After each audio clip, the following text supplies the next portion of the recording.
पुरी के जगन्नाथ मंदिर में उस दिन सुबह की आरती से पहले अचानक अफरा तफरी मच गई। एक पुजारी की घबराई हुई आवाज पूरे मंदिर में गूंज उठी, भगवान जगन्नाथ के मुकुट से मयूर पंख गायब है। देखते ही देखते मंदिर में भीड़ जमा हो गई। लोग एक दूसरे से पूछने लगे कि ऐसा कैसे हो सकता है। और फिर धीरे धीरे सबकी नजर मंदिर में काम करने वाली एक बूढ़ी दादी और उसके 8 साल के नाती दुगू पर टिक गई। वो दादी बरसों से उसी मंदिर में झाड़ू पोछा और सेवा का काम करती थी। उम्र लगभग 70 साल थी, कमर झुकी हुई रहती थी, हाथ अक्सर कांपते थे, लेकिन मन बहुत साफ था। लोगों के लिए वो बस एक काम करने वाली बुढ़िया थी, मगर दादी के लिए वही मंदिर उनका घर था। वहीं वो रहती थीं, वहीं खाती थीं और वहीं उनका पूरा जीवन बीत रहा था। दादी की पूरी दुनिया बस उनका नाती दुगू था। दुगू के माता पिता कई साल पहले एक सड़क हादसे में गुजर गए थे। तब से दादी ही उसकी माँ भी थी और पिता भी। दुगू दिन भर मंदिर के आंगन में खेलता रहता, घंटियों की आवाज से बातें करता और भगवान जगन्नाथ को देखकर मासूमियत से मुस्कुरा देता। वो अक्सर दादी से पूछता कि भगवान की आंखें इतनी बड़ी क्यों हैं, तो दादी हंसकर कहती थी कि ताकि भगवान सबको देख सके। उस दिन शाम के समय जब आरती होने ही वाली थी, दुगू अचानक भगवान के सामने रुक गया। उसकी नजर भगवान जगन्नाथ के मुकुट पर लगी मयूर पंख पर टिक गई और उसी पल उसने दादी से जिद पकड़ ली कि उसे वही पंख चाहिए। दादी घबरा गई और उन्होंने समझाने की कोशिश की कि वो भगवान का पंख है, लेकिन दुगू रोने लगा, जमीन पर बैठ गया और कहने लगा कि उसे वही चाहिए। दिन भर की थकान, भूख और बच्चे के आंसू देखकर दादी का दिल पसीज गया। मंदिर बंद होने का समय हो रहा था। दादी भगवान के सामने बैठ गई। हाथ जोड़कर उन्होंने मन ही मन कहा कि ये बच्चा पहले ही सब कुछ खो चुका है। अगर इसके चेहरे की मुस्कान उनके एक पाप से लौट सकती है तो वो पाप उन्हें मंजूर है। उसी पल दादी को ऐसा लगा जैसे भगवान जगन्नाथ की पलकों में हल्की सी हरकत हुई हो, मानो उन्होंने इजाजत दे दी हो। कांपते हाथों से दादी ने मयूर पंख उतारा और दुगू को दे दिया। दुगू खुशी से उछल पड़ा, हंसने लगा और खेलने लगा।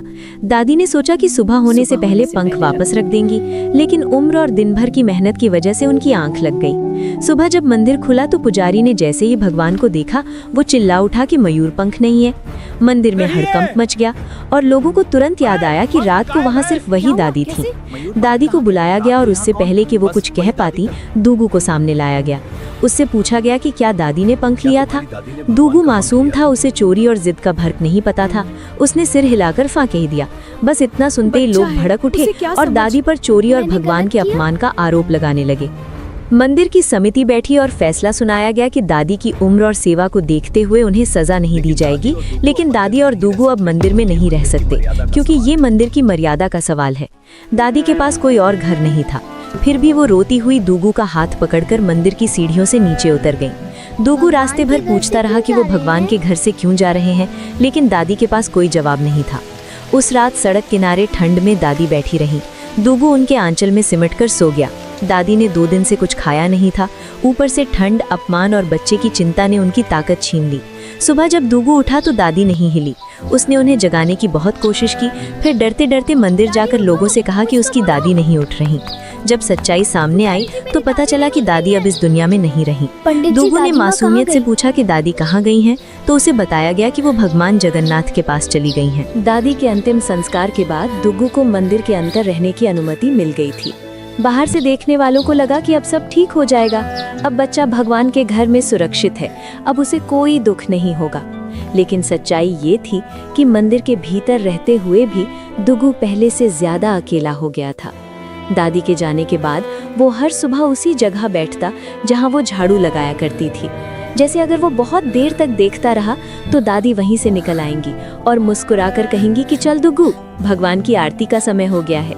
लोग दुगू को देखकर सिर हिलाते थे, कोई दया से, कोई शक से। कुछ लोग कहते थे कि चलो अच्छा हुआ बच्चा भगवान के पास है, अब इसकी जिंदगी सुधर जाएगी। लेकिन वही लोग जब आगे बढ़ते तो धीमी आवाज में ये भी जोड़ देते कि आखिर है तो वही बुढ़िया का पोता जिसने भगवान का मयूर पंख उतरवा दिया था। दुगू ये बातें सुनता था, समझता भी था, लेकिन अब उसके पास रोने की भी ताकत नहीं बची थी। हर रात जब मंदिर खाली हो जाता और दीपक की रोशनी हल्की पड़ जाती, दुगू भगवान जगन्नाथ के सामने बैठ जाता। उसे लगता था कि अब दादी भगवान के पास है, अब भगवान जरूर उससे बात करेंगे। वो धीरे धीरे पूछता था कि दादी ठीक तो है, उन्हें ठंड तो नहीं लग रही, और क्या वो उससे नाराज तो नहीं है।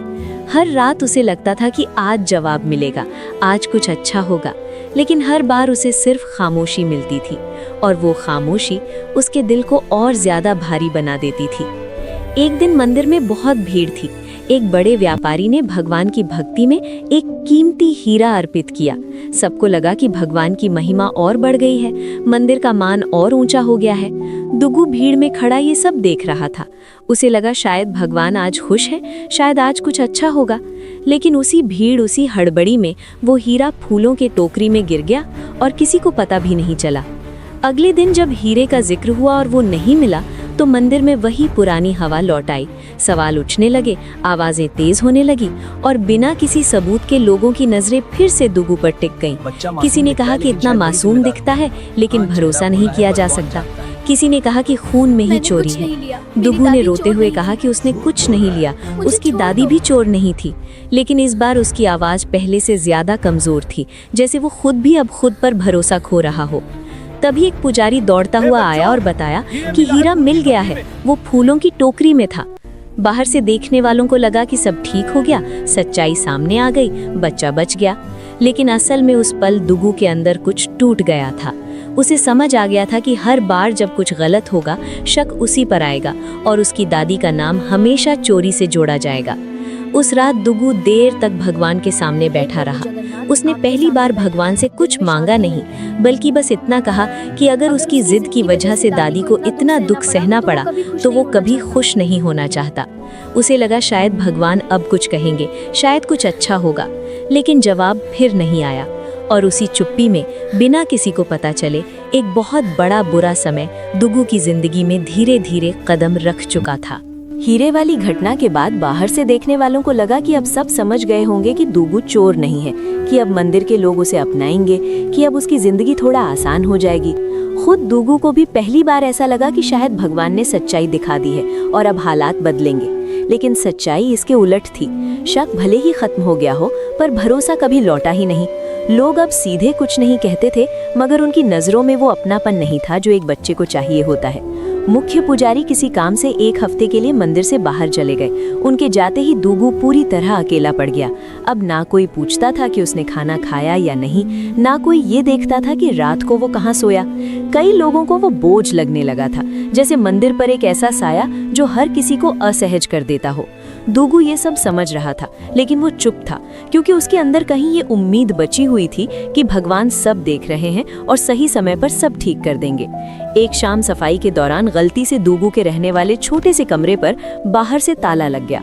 रात को जब वो वहां सोने पहुंचा और दरवाजा नहीं खुला तो वो घबरा गया। उसने एक पुजारी से जाकर डरते डरते कहा कि उसका कमरा बंद हो गया है। उसे लगा कि अब कोई उसकी मदद करेगा, क्योंकि वो भगवान के घर में है। लेकिन पुजारी ने बिना ध्यान दिए कह दिया कि आज बाहर ही सो जाओ, एक रात में कुछ नहीं हो जाएगा। उस पल दुगु को पहली बार महसूस हुआ कि भगवान का घर होने का मतलब हमेशा सुरक्षा नहीं होता। रात बहुत ठंडी थी। दुगु उस बंद कमरे के बाहर जमीन पर लेट गया। उसके पास ओढ़ने को कुछ नहीं था। उसे बार बार लगता रहा कि कोई आएगा, ताला खोलेगा, उसे अंदर बुलाएगा, लेकिन कोई नहीं आया। वो आसमान की ओर देखकर सोचता रहा कि दादी अगर भगवान के पास हैं तो वो जरूर देख रही होंगी। उसे लगा कि अब कुछ अच्छा होगा, शायद सुबह तक सब ठीक हो जाएगा। सुबह होते होते दुगु को तेज बुखार चढ़ गया। उसका शरीर कांप रहा था।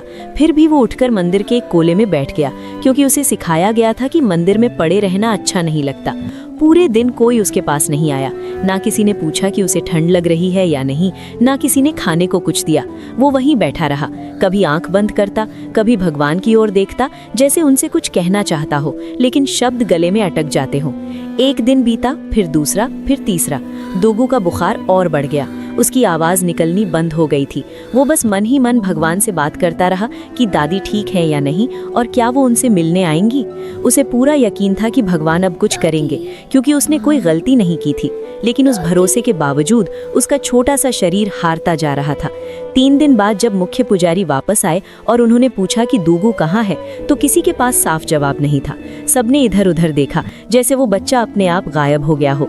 आखिर मंदिर के एक कोने में दुगु पड़ा मिला। जब उसे हिलाया गया तो उसका शरीर बिल्कुल शांत था। ठंड, भूख और बुखार ने वो कर दिखाया था जो किसी सजा ने नहीं किया था। जिस पल सबको ये समझ आया कि दुगु अब नहीं रहा, उस पल बहुतों को लगा कि अब कुछ बहुत बुरा हो चुका है। लेकिन किसी ने ये नहीं सोचा कि ये बुराई उसी वक्त शुरू हो गई कि जब सबको लग रहा था कि अब सब ठीक हो जाएगा। दुग्गू की मौत की खबर पूरे मंदिर में फैलते ही एक पल के लिए सब चुप हो गए।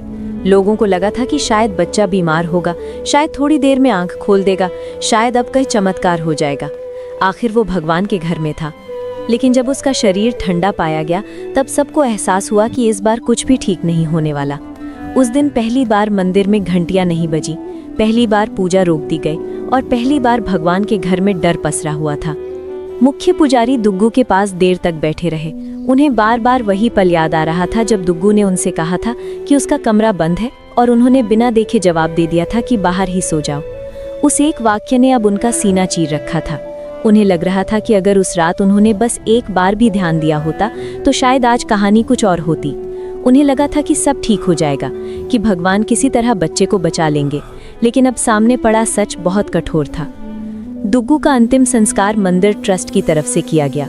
लोग दूर खड़े रहे, कुछ ने सिर झुकाया, कुछ ने आंखें चुरा ली। हर किसी के मन में ये बात थी कि ये सिर्फ एक बच्चे की मौत नहीं थी, बल्कि एक ऐसी चुप्पी का नतीजा थी जिसमें सब शामिल थे। उसी दिन के बाद मुख्य पुजारी ने पूजा पाठ छोड़ दिया। दीपक जलते रहे, लेकिन उनके हाथ आगे नहीं बढ़े।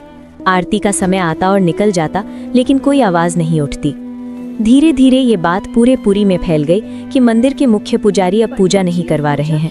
लोग पूछने लगे कि अगर वही टूट गए हैं तो आम भक्तों का क्या होगा। कुछ लोगों ने कहा कि शायद भगवान नाराज है, कुछ ने कहा कि शायद पुजारी का विश्वास डगमगा गया है। सच ये था कि मुख्य पुजारी हर रात भगवान के सामने बैठकर एक ही सवाल दोहराते रहते थे कि अगर दुग्गू निर्दोष था तो उसे इतना दर्द क्यों सहना पड़ा। उन्हें हर बार लगता था कि आज जवाब मिलेगा, आज भगवान कुछ कहेंगे, लेकिन हर बार वही खामोशी मिलती थी। एक रात थककर वो वहीं गर्भगृह के सामने सो गए। उसी रात उन्होंने सपना देखा। उन्होंने देखा कि भगवान जगन्नाथ के पीछे दुग्गू और उसकी दादी बैठे हैं। दादी शांत थीं, उनके चेहरे पर कोई शिकायत नहीं थी और दुग्गू खेल रहा था, हंस रहा था, जैसे उसे कभी ठंड, भूख या अपमान का एहसास ही न हुआ हो। मुख्य पुजारी रोते हुए बोले कि प्रभु, आपने बच्चे को क्यों नहीं बचाया, आपने मुझे क्यों नहीं रोका। तब भगवान जगन्नाथ ने कहा कि दुग्गू यहाँ सजा भुगतने नहीं आया था, वो यहाँ आईना दिखाने आया था।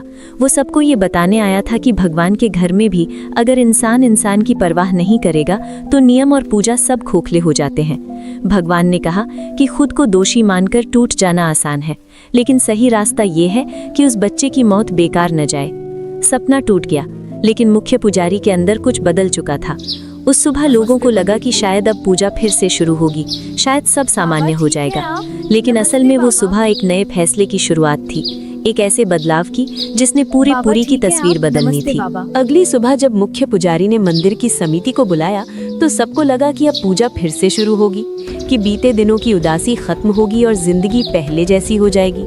लेकिन उस बैठक में जो हुआ उसने सबको हिला दिया।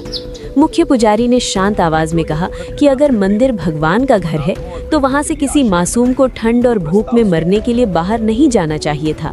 उन्होंने कहा कि दुग्गू की मौत किसी एक इंसान की गलती नहीं थी, बल्कि उस सोच की गलती थी जिसमें नियम सबसे ऊपर थे और करुणा सबसे नीचे। कई लोग असहज हो गए।